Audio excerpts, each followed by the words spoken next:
li jaqadna f'ġisem wieħed ma' xulxin. Fl-isem tal-Missier u tal-Iben u tal-Ispirtu Santu, amen.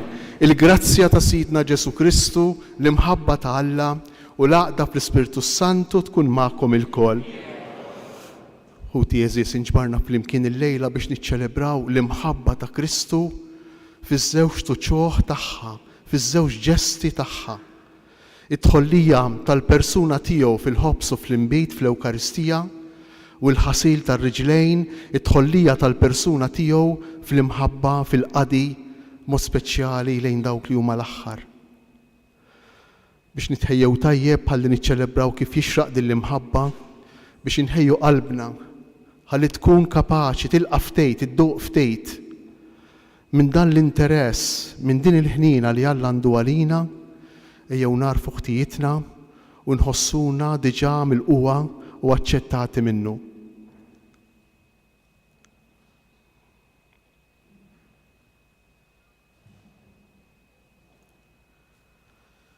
Nitolbu maħfra flimkien, nistaqar l-Alla li jista' kollox u lilkom ħuti li jiena dnibt ħafna bil-ħsieb, bil-kliem, bil-emil, billi ħallejt mirjieti, ħtija tiegħi, bl-ikbar ħtija tiegħi. Għalhekk nitlob lill-imqazza Marija dejjem Verġni, lill-anġli, lill-qaddisin kollha u lilkom ħuti biex titolbu għalija lill-Mulej Alla tagħna. Iħenna lina Alla li jista' kollox jaħfrilna dnubitna u jwassalna għal ħajja ta' dejjem.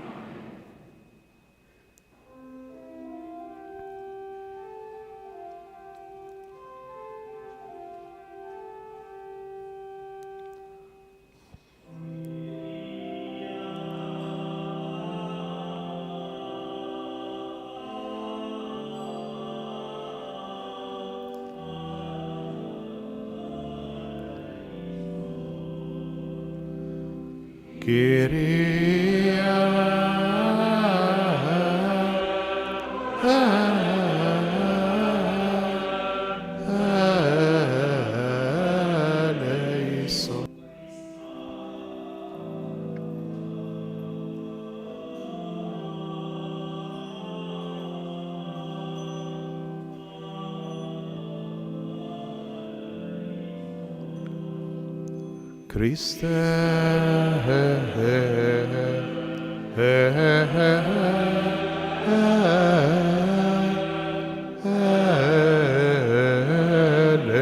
eleison.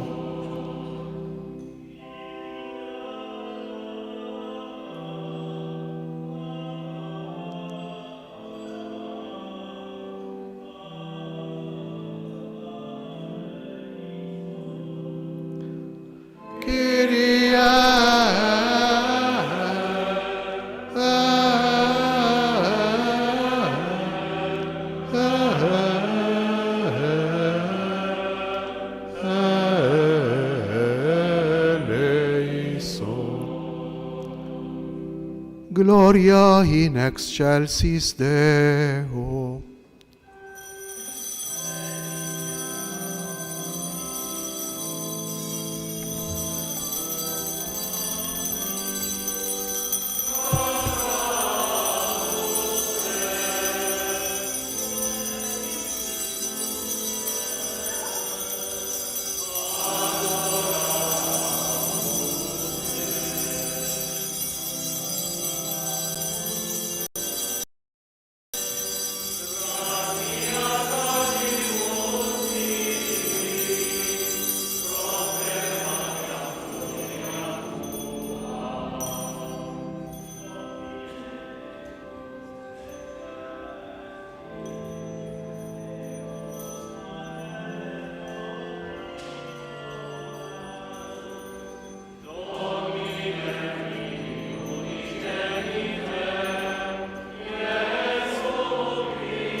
nitolbu.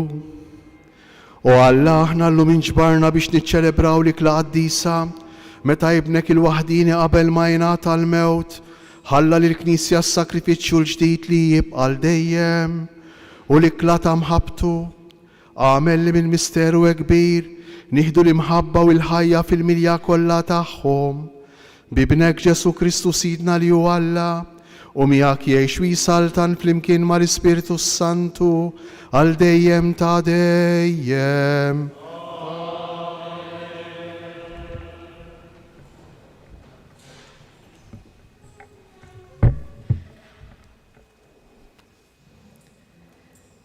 L-ewwel qari mill-ktieb tal-Eżodu.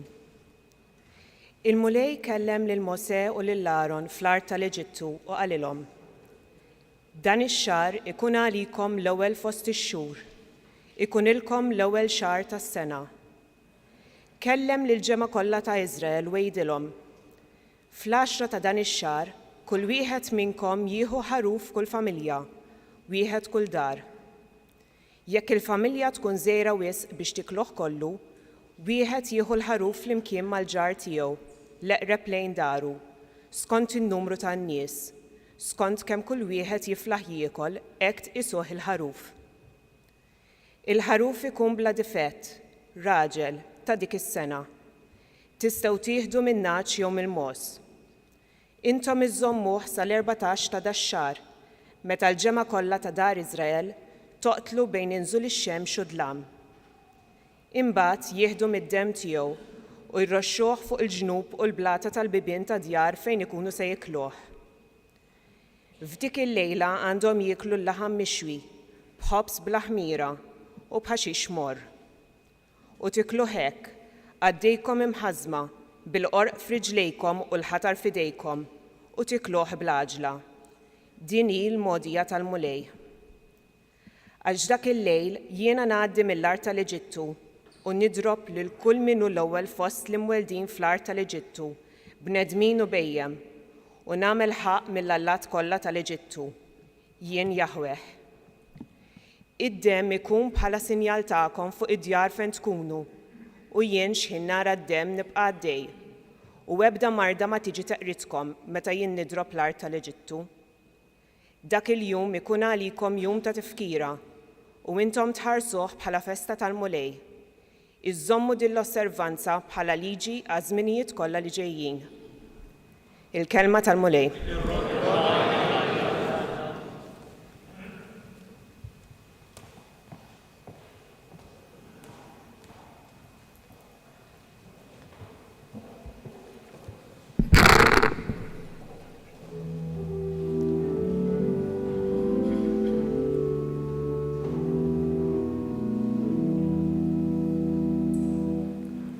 Il-kalċimbirek huwa xirka mad-demm ta' Kristu.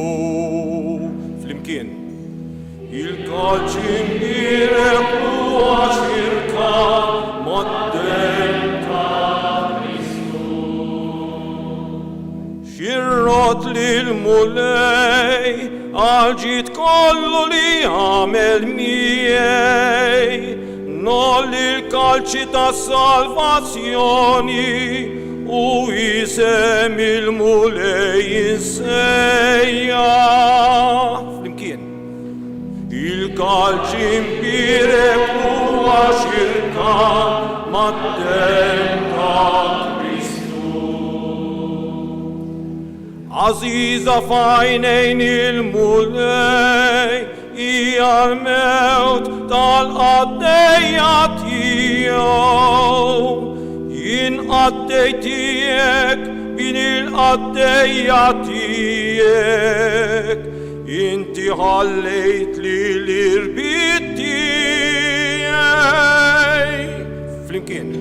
Il-kalċimbirek huwa xirka mad-demm lilek nofri sagrifiċċju ta' ratti l-ħajr u isem il-mulej insejja.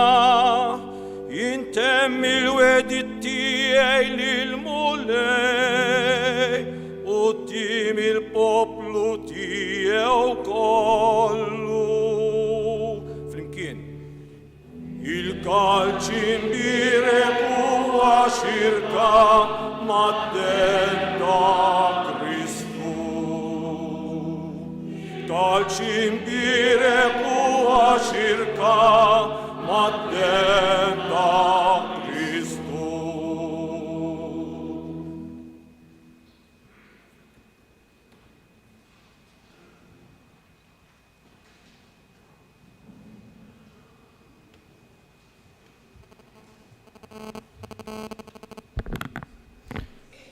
Qari mill-ewwel ittra ta' San Pawl Apostlu lil Korintin. Ħuti, jien irċivejt mingħand il-mulej it-tagħlim li għaddejt lilkom. Jiġifieri li l-mulej Ġesu fil-lejl li fih kien ittradut ħa il-ħobs u wara li rat il-ħajr qasmu u qal: Dan hu ġismi li jingħata għalikom, għamlu dan b'tifkira tiegħi. Hekk ukoll għamel bil-kalċi wara li kiel u qal: Dan il-kalċi u l-patt il-ġdid b'demmi. Għamlu dan kull meta tixorbu b'tifkira tiegħi.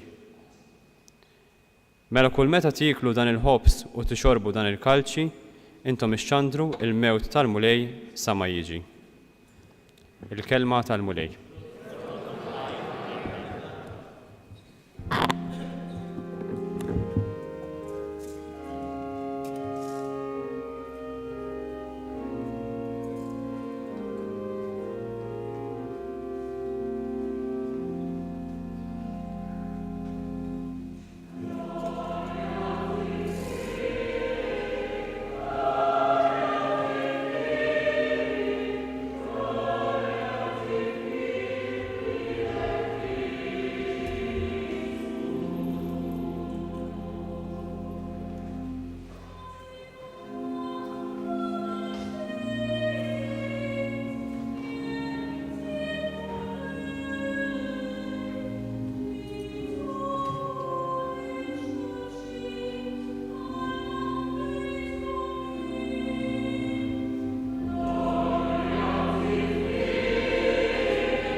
Il-mulej ma'kom.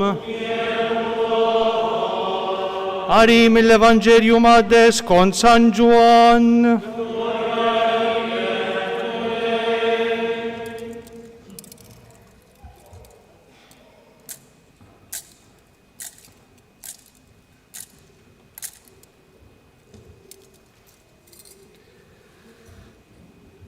Qabel il-festa tal-Eid, billi kien jaf Ġesu li waslet is-sija tiegħu biex jgħaddi minn din id-dinja għalant il-missier u li kien ħabb lil tiegħu li kienu fid-dinja ħabbhom għall-aħħar.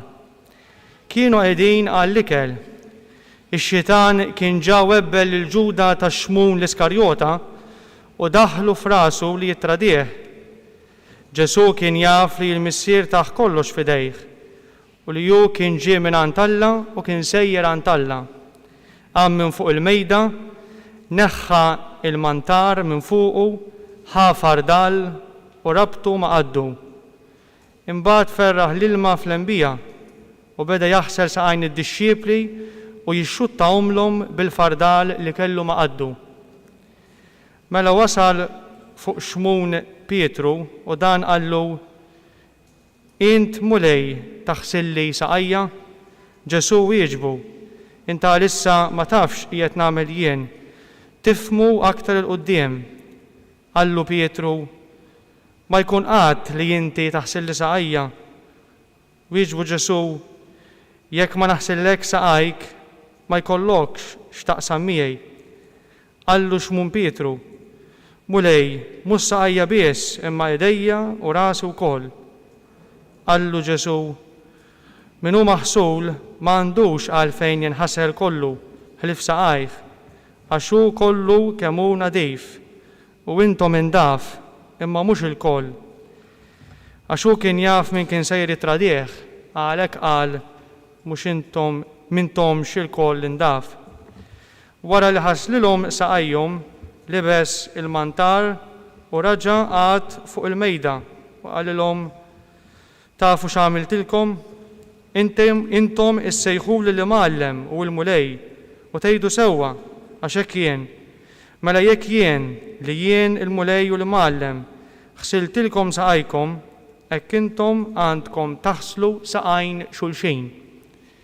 Għax jien tajtkom eżempju biex kif għamilt jien magħkom hekk tagħmlu intom ukoll. Il-kelma tal-mulej.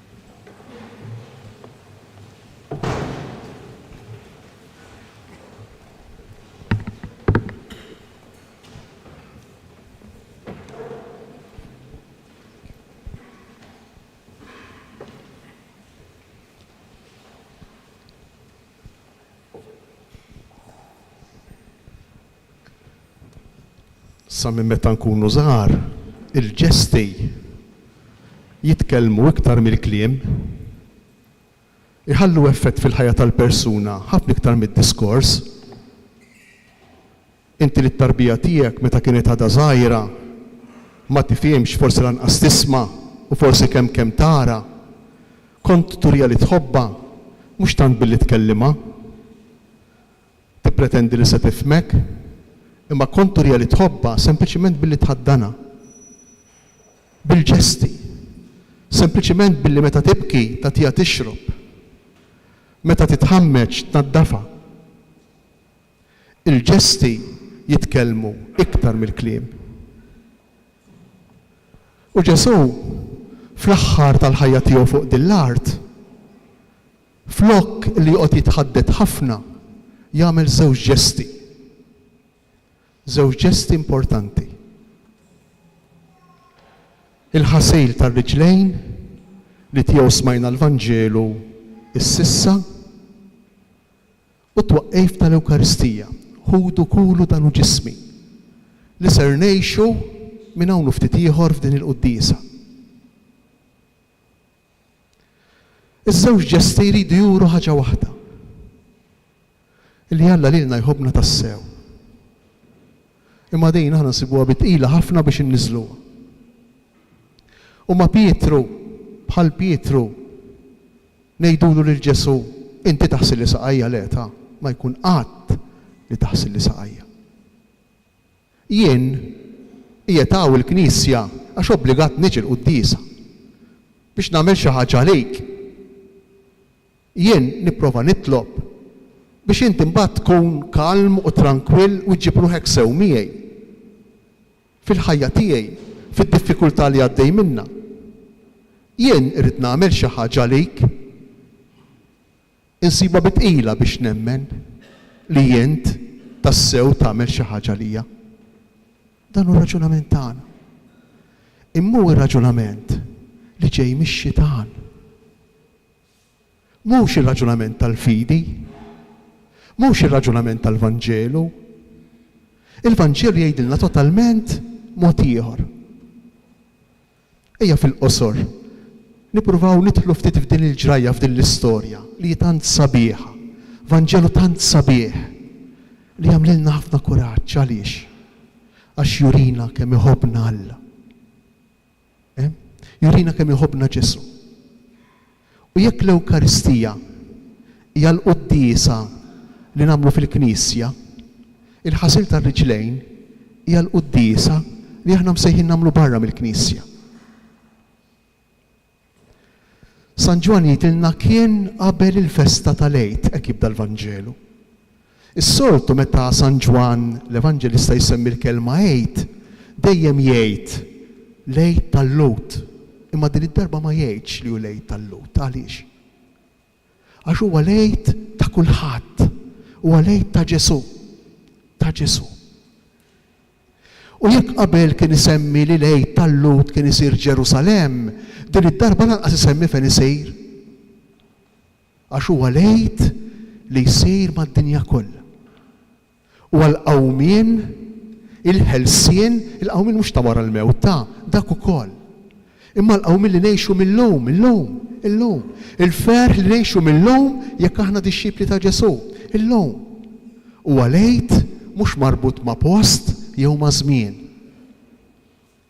U li kien ħabb lil tiegħu jgħidilna San Ġwan, ħabbhom għall-aħħar.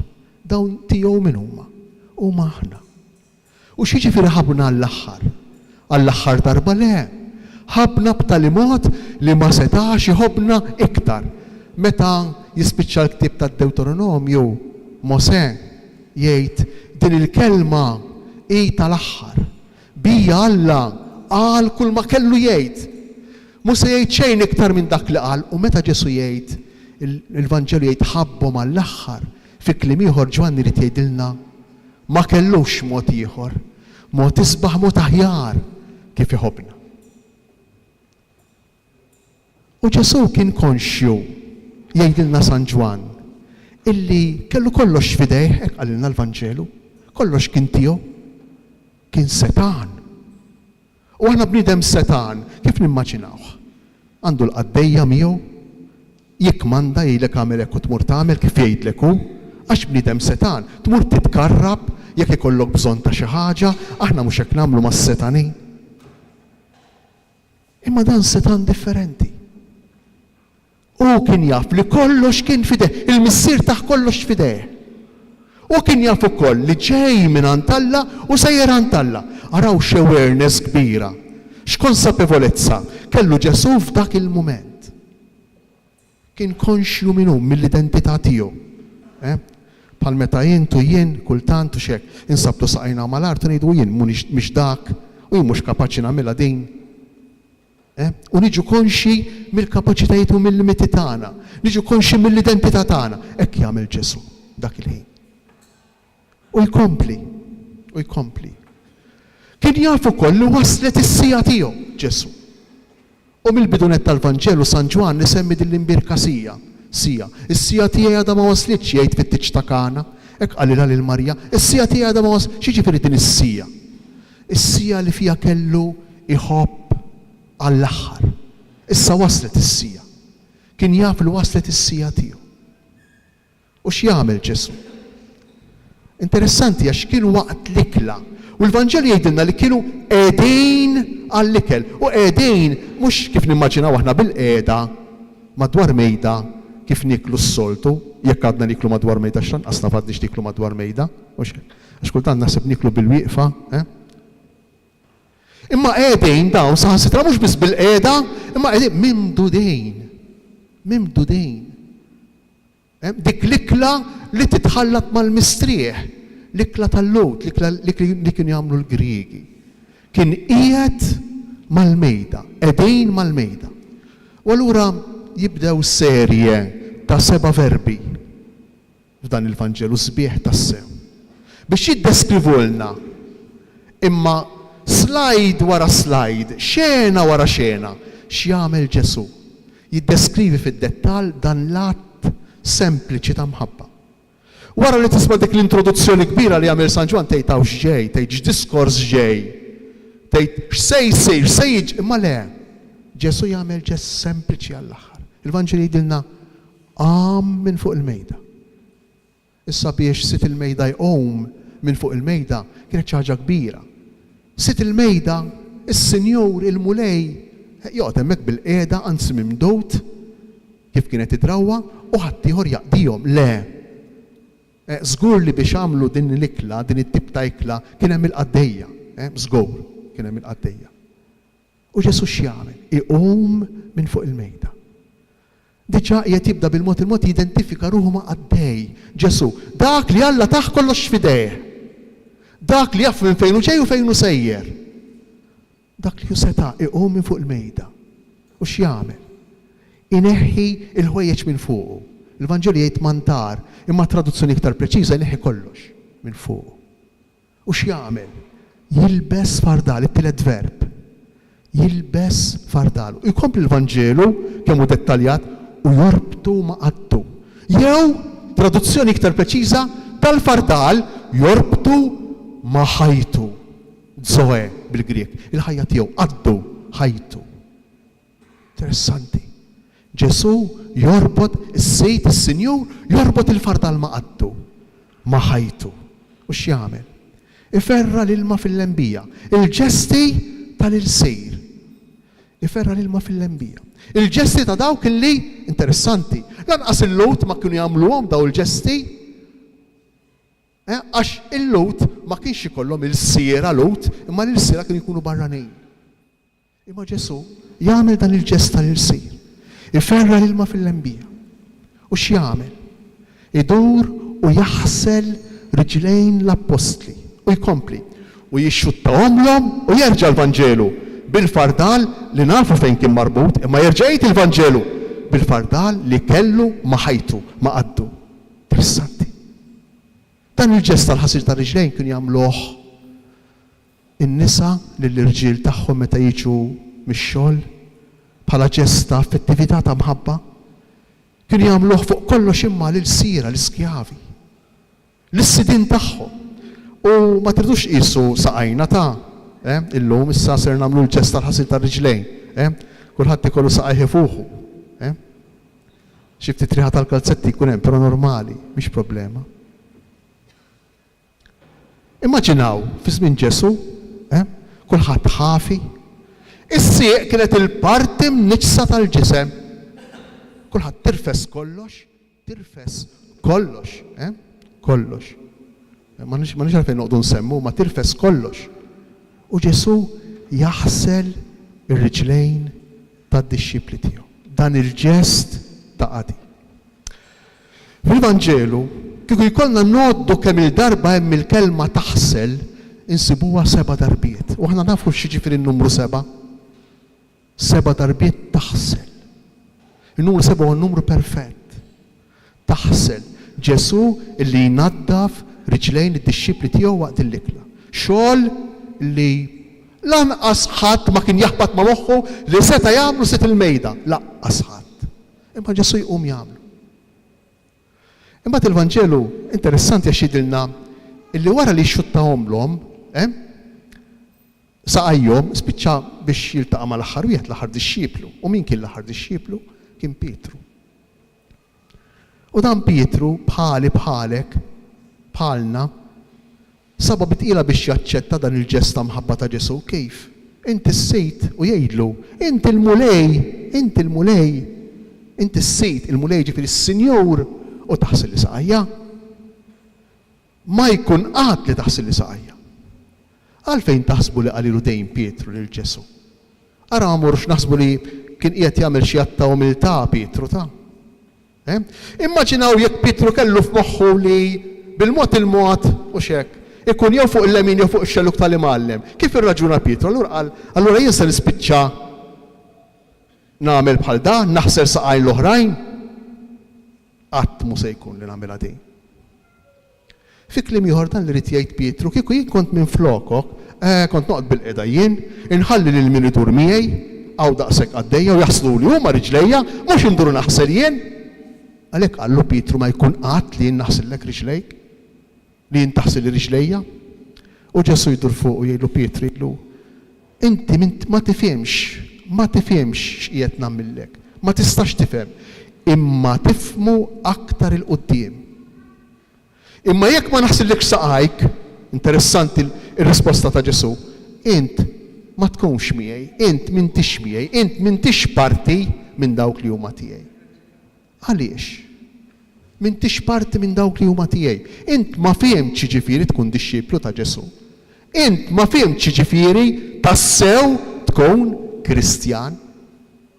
Jekk inti ma tħallinix naħsillek riġlejk. U Pietru dak il-ħin allura għallu isma, għallu waħsilli mhux biss riġlejja, imma jdejja u rasi wkoll. Imma Pietru mar x'imkien ieħor. Pietru mar għal dak li kienu jagħmlu l-Lut qabel ma jidħlu fit-Tempju ta' Ġerusalem, il-banju ritwali. Madwar il-belt ta' Ġerusalem sallum għadek tarawhom. Hemm ħafna banjiet qishom bjar bit-taraġ tinżel fihom, hekk kienu jagħmlu il-Lut qabel ma jidħlu fit-Tempju ta' Ġerusalem, fil-mikve jew il-mikvot. Jinżlu, jinħasslu jerġgħu jitelgħu għax minn għal-jom li l-ilma se jippurifika l-qalb. Imma l-qalb min jippurifika? X'jippurifika l-qalb? L-ispirtu tal-qadi. L-ispirtu tal-qadi. U għawi r-rivoluzzjoni li għamel Ġesu. Meta jiġi biex jilbes il-fardal, biex jilbes il-ħwejjex li kellu fuq Ġesu, il-fardal ma jneħħiex. Interessanti għax San Ġwan fid-dettalji tiegħu jispjegalna b'mod sabiħ ħafna illi l-identità ta' Ġesu issa mejxajr il-mulej li juqaddej. Il-mulej li juqaddej. U jgħidilna il-Vanġelu jilbes il-ħwejjeġ fuqu, il-mantar ħalliħem u jerġa' interessanti, jerġa' jimtett għall-ikel Ġesu. U min jimtett għall-ikel jekk mhux is-Sinjur, jekk mhux is-Sitt tal-Mejda, u x'irid jgħidilna bija din Ġwanni? Il-vera dinjità, il-veru Sinjur mhux dak li jkun moqdi. Il-veru Sinjur huwa dak li għandu qalbu kbira. Il-veru Sinjur mhux dak li għandu ħafna u ħafna min jaqdih, imma dak li tant għandu qalbu kbira, illi ħajtu kollha kemm hi jonfoqha jinvestija biex iħobb, biex jaqdi. Kemm hu sabiħ dan il-Vanġelu. U jispiċċa l-Vanġelu jekk intom tgħiduli li mallem u il-mulej, li mallem dak li għallimkom, dak li jgħidilkom x'għandkom tagħmlu. U il-mulej dak li jagħtikom il-qawwa li tagħmluh is-Sinjur. U jien għamiltek magħkom. Hekk għandkom tagħmlu intom ukoll ma' xulxejn. Aħna għandna attitudnijiet differenti. Għax aħna nixtiequ min jaqdina, min iservina, mhux hekk, inti x'intiġi mix-xogħol ma jkollokx xabtit terġa' fejn fien. Almenu dik il-kwarta tkun tittoqgħod bil-qiegħda, forsi xi ħadd iġiblek ikra te, tieħu nifs, min ipejjeb sigarett jew xi ħaġa biex bil-maqlub ta' kif jirraġuna Ġesu. Imma Ġesu qiegħed jgħidilna li l-vera dinjità tal-bniedem, il-veru sultan, il-veru re, il-veru mexxej, mhux dak li jinqeda, imma dak li jaqdi. U allura f'dan il-kuntest tiftiem l-Ewkaristija. Fl-Ewkaristija x'jiġri? Aħna se naħslu r-riġlejn ta' xi wħud minnkom, xi ħaġa sabiħa immens. Imma ġest ritwali. Hekk jalla x'in noħorġu minn hawn dak il-ġest jitkompla fil-familji tagħna. Fuq il-postijiet tax-xogħol tagħna, mal-ħbieb tagħna. Ma ninsewx li Ġesu dan il-ġest għamlu anke mal-edewwa tagħna, tinsewx li kien hemm Ġuda hemmhekk. U Pietru li ċaħdu anke mal-edewwa tiegħu għamlu Ġesu. Imma dak il-ġest jispjega dak li se jiġri dal-waqt fil-Quddisa. Meta Ġesu jgħidilna ħo kull dan hu ġismi, qiegħed jgħidilna wisq iktar milli għatini saqajk ħalli naħsilhomlok. Jien qiegħed biex naħsillek riġlejk. Nistgħu nimmaġinaw il-Ġesu meta s-saċerdot jgħidilna il-ġisem ta' Kristu. Nistgħu nimmaġinaw il-Ġesu arkubtejh qudiemna. Mhux aħna arkubtejna qudiemu. Lil-Ġesu arkubtejh qudiemna. U li hu Alla ma għadx fit-tex tiegħu li hu daqs Alla. Imma tnezza minn kollox sar bniedem, San Pawl, ċekka lilu nnifsu. Niżel arkubtejh qudiemi biex jagħtini dinjità. Din is-salvazzjoni, dan hu l-ħelsien. Inti ħieles, jien ħieles, daqskemm inħossni liberu li naqdi. Nikkonkludi. Is-sbuħija tal-qadi però tinsab fil-li jkun qadi fuq ix-xbija ta' Ġesu. U Ġesu kif qiegħda? B'mod volontarju, għax ried, b'mod liberu, mingħajr ma ħadd ikkostrinġih u b'imħabba. Il-qadi jrid ikun mod volontarju, mod liberu u bimħabba. U danu li għamilna sinjuri, danu li għamlek jagħmilna mulej.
Kif għafżajna fil-bidu issa sejra s-ser il-ġabra illi hija waħda speċjali bħala apprezzament tal-ħidma tas-saċerdoti li ddestinaw f'dan il-jum ta' twaqqif tas-saċerdozju għas-sostentament tal-kleru tagħna. Tistgħu tħallu l-envelopes illi tqasmu mal-bulettin. Inhumu bil-wieqfa għat-talbiet tal-fidili.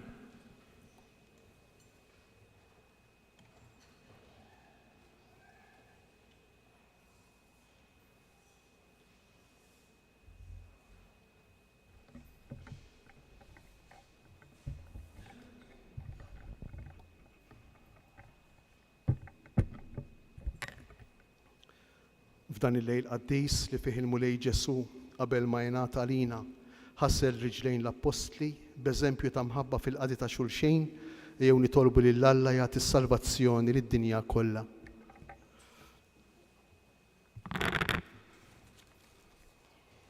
Nitolbu għal poplu kollu ta' Alla biex ikun tassew komunità li fija ħadd ma jfittex li jkun moqdi imma li jaqdi lil ħutu kollha.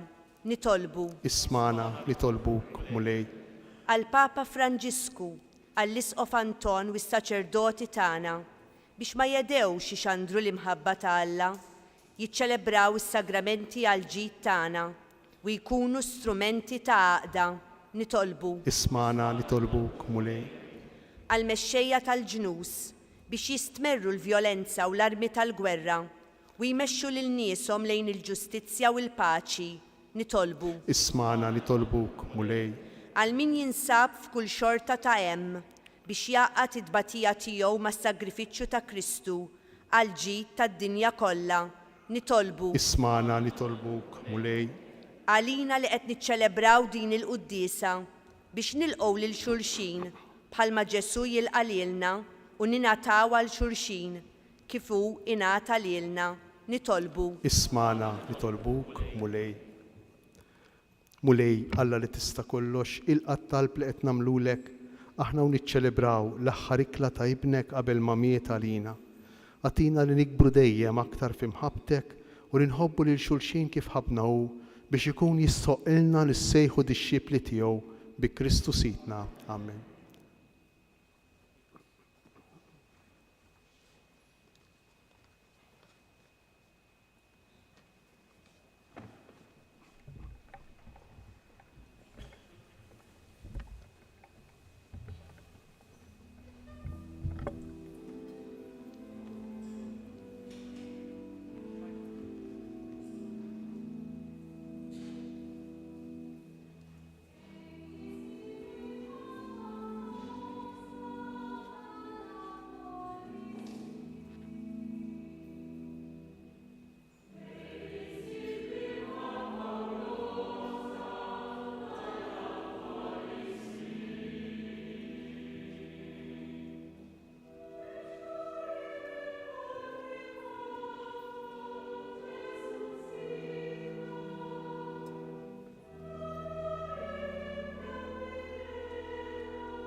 Itolbu ħuti biex is-sagrifiċċju tiegħi u tagħkom ikun joġob l-Alla l-Missier li jista' kollox.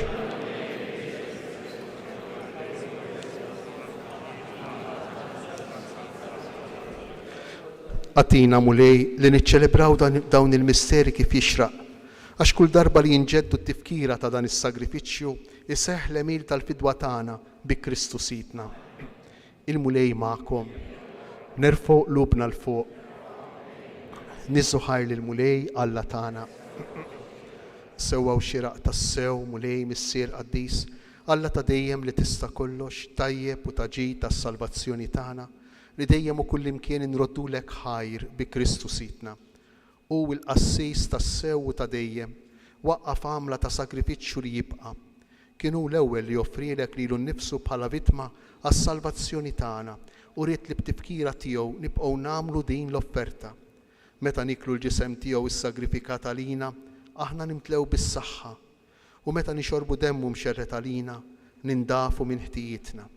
Għalhekk mal-anġli, mal-arkanġli, mat-troni, mad-dominazzjonijiet, mal-qtajja kollha tal-eżerċiti tas-sema, intennu l-innu tal-glorja tiegħek u intennulek bla għeda.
Missier ħanin, miċ-ċokontana nitolbuk bibnek Ġesu Kristu Sidna, ilqa u birek dawn l-offerti safja u qaddisa li ġibna għas-sakrifiċċju.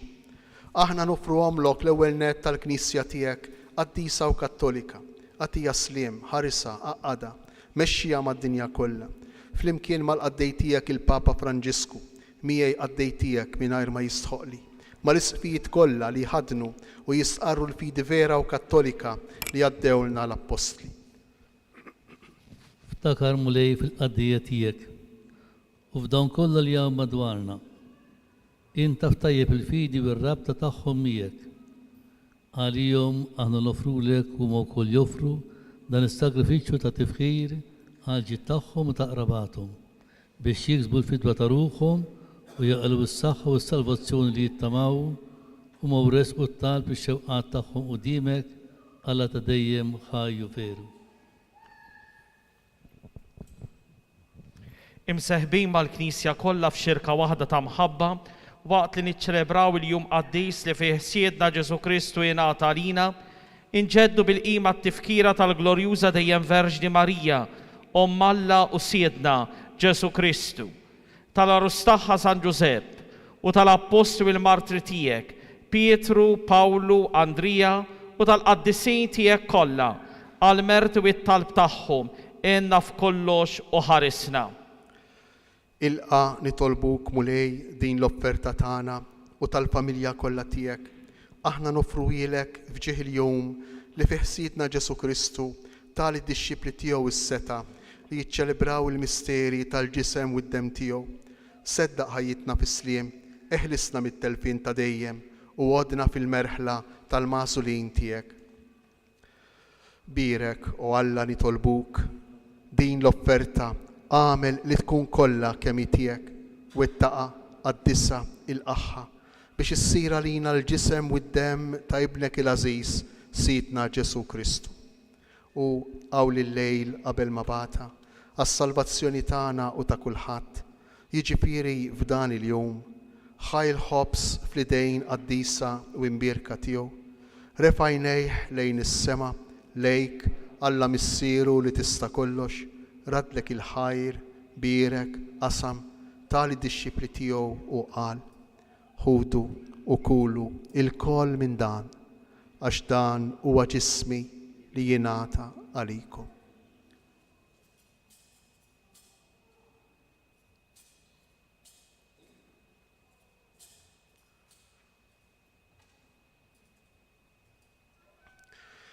Ekku koll wara l-ikla, ħadan il-kalċi Aziz fl-idejn qaddisa u imbierka tiegħu, reġa' ratt il-ħajr, birek, tali d-disċipli tiegħu u qal: ħudu u ixorbu minnu il-koll, għax dan huwa l-kalċi ta' demmi, tal-patt il-ġdid li jibqa' dejjem.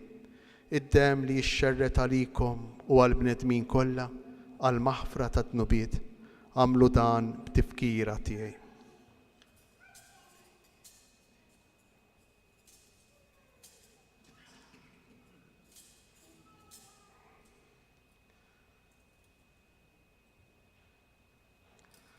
Danu il-misteru tal-fidi u salvatur tad-dinja, għax bis-salib il-qawm tiegħek inti fdejtna. Għalhekk mulej aħna ministri tiegħek u l-poplu qaddis tiegħek, aħna u nagħmlu dan b'tifkira tal-passjoni mqazza tal-istess ibnek Ġesu Kristu Sidna, tal-qawmin tiegħu mill-imwiet u tat-tluħ glorjuż tiegħu fis-sema, nofru lis-seb tiegħek bla tarf mill-ġid li inti stess tajtna bitma safja qaddisa bla teba, il-ħobs qaddis tal-ħajja ta' dejjem u l-kalċi tas-salvazzjoni bla tmiem. Ixħed fuqhom ħarsa ta' tieba u sliem, ilqaħħom bħal moġbok tilqa l-offerti tal-qaddej ġustijek Abel, is-sagrifiċċju ta' missierna Abraham u s-sagrifiċċju li offrilek il-qassis il-kbir tiegħek Melkisedek, sagrifiċċju qaddis bitma bla teba. Fiċ-ċokontana li tolbuk Alla li tista' kollox, għamel li l-anġlu qaddis tiegħek iwassalhom quddiem l-artal tiegħek fis-sema biex aħna l-kol li nieħdu semna mill-artal u nitqarbnu bil-ġisem imqaddes ta' ibnek nimtlew kull barka u grazzja tas-sema. Ftakar ukoll mulej fil-qaddejja tiegħek li telqu qabilna bis-sinjal tal-fidi li ħadu fil-Magħmudija u qegħdin jistrieħu fir-raqda ta' sliem. Ħenna lihom mulej, wagħti lilhom u lil dak kollha li jistrieħu fi Kristu ilena id-dawl u sliem. Bi Kristu Sidna.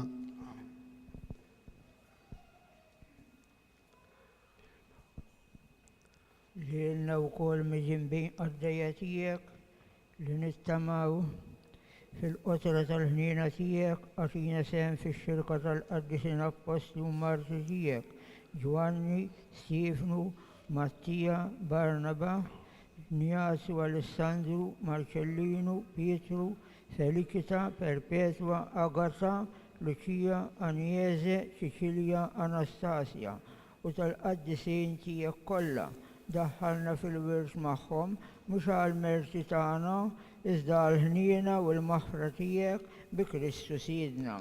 Bih mulej indejjem taħlaq u tqaddes dan il-ġid kollu timlih bil-ħajja dbirku u tqassmu lilna. Bi Kristu ma' Kristu u fi Kristu jingħata lilek Alla missier li tista' kollox flimkien mal-Ispiritu Santu kull ġieħu glorja għal dejjem ta' dejjem. Amen.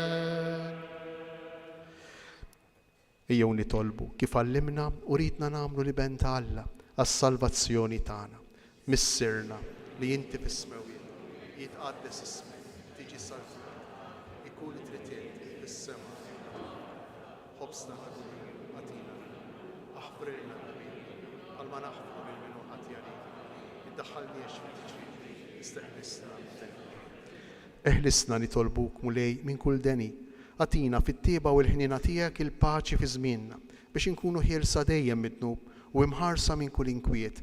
Aħna u nistennew u nittamaw lejna u l-miġja tas-Salvatur tagħna Ġesu Kristu. Mulej Ġesu Kristu, li qed lill-apostli tiegħek inħallilkom isliem natikom islim tiegħi. La tħarix lejn dnubitna, iżda ħares lejn il-fidi tal-Knisja tiegħek. Għatija slim u laqda li jintrid fija, int li tgħix bis-saltan għal dejjem ta' dejjem. Il-paċi tal-mulej tkun dejjem magħkom. Għatu l-paċi lil xulxin.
Danu il-ħaruf ta' Alla, danu Ġesu moti jarina, danu dak li jerfa' fuq il-ħtija tagħna.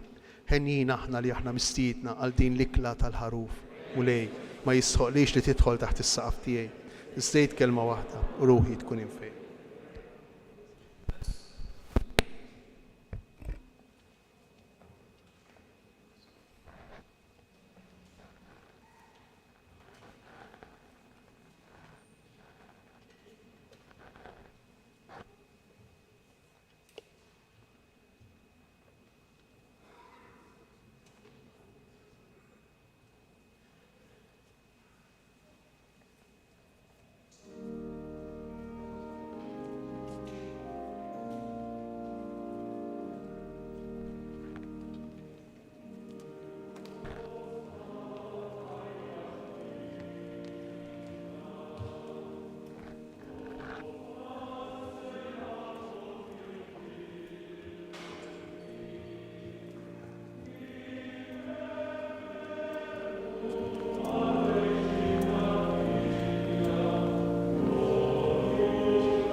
Nitolbu. Għatina u Alla li tista' kollox, li kif fid-dinja nissaħħu bl-ikla ta' ibnek, hekk ukoll ikun jistħoqilna nissieħbu miegħu fl-ikla ta' dejjem bi Kristu Sidna.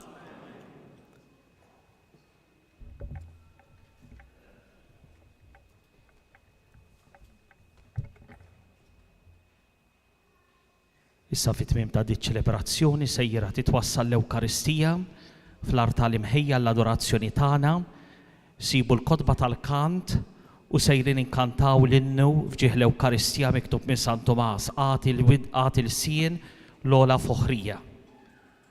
Issibuh fil-kotba illi jem fil-Knisja. Numru 31. Nitlobkom billi ħadd ma jiċċaqlaq minn postu wara li titqiegħed l-Ewkaristija fi skiet nistgħu noqorbu u nibdew l-adorazzjoni tagħna. U dawk li jħallu l-Knisja, iħallu l-Knisja fi skiet. Għada ċ-ċelebrazzjoni tibda fil-ħin tal-erba. Nħeġġiġkom biex kif bdejna dan it-tridu inkompluh. Inżommu jum ta' sawm u astinenza penitenzjali għada l-jum tal-ġimgħa l-kbira.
Jien nadurak bil-qima, Alla li tinsab, moħbi hawn quddiemi taħt dawn ġbijat. Lilek qalbi kollha għaw f'riġlejk natik, meta naħseb fuqek ħsiebin nitlef fik. Nadurawk o Ġesu imberkuk. O tifkira żiża ta' mewt il-mulej, intħobb sħajju tajjex bħajjet il-feddej, il-ruħi għajjex li bik Ġesu ħanin, oħla mill-li narfek lebda jkelbnin. Nadurawk o Ġesu imberkuk. O Ġesu li nilmħek f'dal misteru kbir, dal li qed nitolbok kemm nixtiequ jsir, li kif nara lilek bid-dawl ta' twemmin, niġi ħdejk fil-glorja o Ġesu ħanin. Nadurawk o Ġesu imberkuk. Dawk li sejrin ħallu l-Knisja jħalluha fi skiet.